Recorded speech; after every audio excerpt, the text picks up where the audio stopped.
ولا يمنع هذا شيء أن الإنسان يطلب من الله الرزق ويطلب منه المال، هذا لا يمنع، ولكن قبل أن تطلب من الله أي شيء من أمور الدنيا أو من أمور الآخرة ينبغي أن تختم وتبدأ بطلب العافية. لذلك الحبيب محمد بن حسن العطاس يقول، ايش يقول الحبيب محمد بن حسن العطاس؟ يقول إذا سألتم الله أي شيء فاختموا بهذا الدعاء: اللهم إنا نسألك رزقا واسعا وفلوسا كثيرة وزوجة صالحة وبيت وسيارة. اختم، يقول في خير ولطف وعافية. ربما تأتي لك سيارة وتموت فيها، تحصل حادثة تموت فيها. ربما تأتي لك زوجة مثل ما قلنا لكم سيئة شيطانة ترفع الضغط عندك وتأتي لك بعدين جلطة في القلب وفي الدماغ وتموت. ربما يأتي لك مال يأتي لك بسبب الهم. ربما تأتي لك يعني فلوس كثيرة أو رزق كثير أو بيت كبير، ولكن يأتي معه المرض أو يأتي معه الجنون أو يأتي معه أي شيء. فإذا إذا سألتم الله أي شيء من أمور الدنيا أو الآخرة فاسألوا معها العافية. لذلك جاء أحد الصحابة إلى النبي عليه الصلاة والسلام وقالوا: يا رسول الله اعطني دعاء، بمعنى الحديث اعطني دعاء يكون فيه الخير كله، دعاء واحد.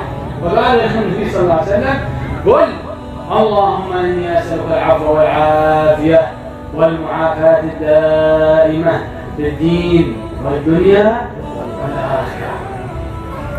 Lalu apakah kita tidak diperbolehkan punya dunia banyak? Apakah kita tidak boleh memperoleh dunia, mendapatkan dunia, memiliki harta? Apakah ini dilarang? Tidak. Kita boleh menikmati harta kita. Kita boleh senang dengan harta kita. Tapi ingat, semuanya ini harus kita dahului dengan kita minta afiat kepada Allah. Harus kita hubungkan ini dengan akhirat juga. Karena Habib Ahmad bin Hasan Al-Attas belum menyebutkan, kalau kita pengen apapun akhiri di dalam doa kita bi khairin wa lutfin wa afiyah. Kalau kita minta, ya Allah kita punya, saya ingin supaya harta saya banyak, uang saya banyak, istri saya banyak, kesehatan saya bagus, minta apapun, kalian akhiri bi khairin wa lutfin wa afiyah. Ya Allah berikan itu semuanya, datangkan kepada kami dengan keadaan yang baik, yang lemah lembut, ada kesehatan di dalamnya. Karena terkadang kita meminta kepada Allah, umpama ya Allah saya kepengen mobil, kemudian Allah memberikan mobil, tapi dengan catatan setelah kamu punya mobil sebentar lagi kamu akan mati. Apakah kalian mau? Tidak mau semuanya. Tapi kalau kita punya keinginan, maka sertailah, ya Allah saya minta sesuatu tapi bi khair wa lutf wa afiyah. Seperti itu kata Habib Ahmad bin Hasan Al-Attas. Dan ada sahabatnya Rasulullah ketika itu bertanya, ya Rasulullah ajari aku doa yang terbaik. Apa kata Rasulullah? Berdoalah dengan menyebut Allahumma inni as'alukal afwa wal afiyah wal mu'afatat daimah fid din wa dunyal akhirah. Ya Allah saya minta ampunan darimu, saya minta kesehatan, kebaikan darimu, kesehatan yang selama-lamanya di mana-mana, di dunia, dalam agama dan di dalam akhirat. Seperti ini adalah doa yang baik. إذا أصبحت وقمت من الفراش وأنت صحيح تستطيع أن تقفز إلى السقف ما في مشكلة، تستطيع أن تطلع إلى السلم بسرعة، تستطيع أن تأكل الفطور وأنت مرتاح، تستطيع أن تغتسل من دون أن يساعدك أحد، تدخل الحمام من دون أن يساعدك أحد، تنهض من الفراش وأنت بخير وصحة. فاعلم أنك أغنى من في الأرض، أغنى واحد في الأرض.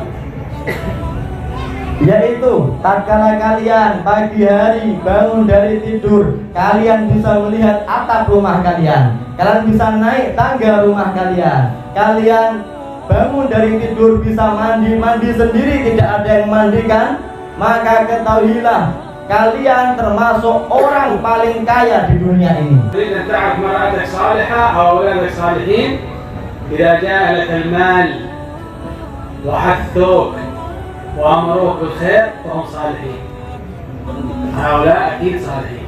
أما بعض النساء نسأل الله السلامة والعافية ما تريد إلا المال، تأتي بالمال من حرام، تأتي بالمال من حلال، تأتي من شبهة.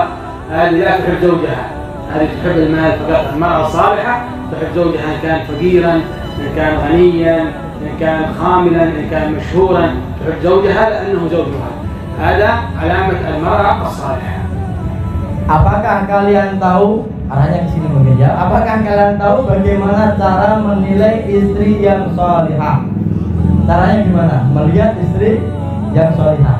Yaitu kalau istri ini dia tetap solihah, walaupun kita tidak punya apapun, gak punya harta, dia tetap senang kepada kita. Gak punya apa-apa, dia tetap senang kepada kita. Menunjukkan istri ini adalah istri yang solihah. Tapi kalau kita punya istri ini sudah yang penting pulang bawa uang. Hasilnya dari mana aja tidak apa-apa. Apakah sudah riba, halal, haram, tidak apa-apa. Yang penting kita punya uang, kita bisa makan, kita punya harta. Nah, kalau ada perempuan yang nyuruh laki-lakinya, suaminya seperti ini, maka pasti perempuan itu tidak solihah. Karena perempuan yang seperti itu tidak mencintai suaminya, tapi mencintai hartanya. Perempuan seperti itu gak cinta sama suaminya, yang dicintai harta milik suaminya. Tapi kalau orang salihah, apapun yang dilakukan suaminya, apakah suaminya kaya atau miskin, terkenal atau tidak terkenal, tetap mencintai kepada suaminya. Islam لا يحب الفقر. الإسلام يحب الإنسان المسلم أن يكون غنيا. قال رسول الله: اليد العليا خير من اليد السفلى. اليد التي تعطي وتتصدق أفضل من اليد التي تستلم الصدقة.